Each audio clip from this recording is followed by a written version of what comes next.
Allora, sono 3 attaccanti e 2 difensori, più uno sull'esterno di là e uno sull'esterno di là, così noi semplifichiamo le cose.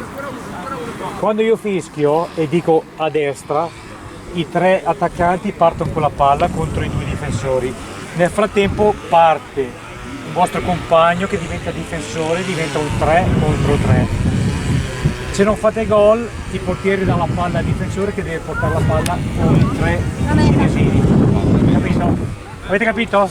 Va bene, allora disponiamoci 3 attaccanti, 2 difensori e uno di qua, uno di là. 3 attaccanti per gol, che siete 3 contro 2, vai!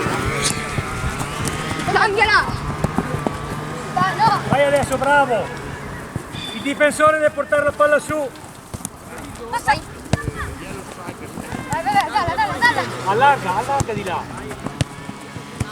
Sono! Allarga! Dalla! Tiro! Dalla! Dai!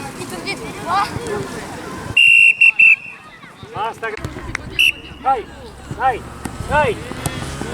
Vai a far gol! Vai! Forza! Ci sono! Bravo, bravissimo, bravo! Allarga! Bravo! Vai a tiro!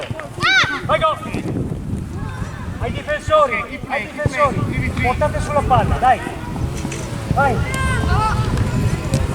Vai, fai gol! Bravo!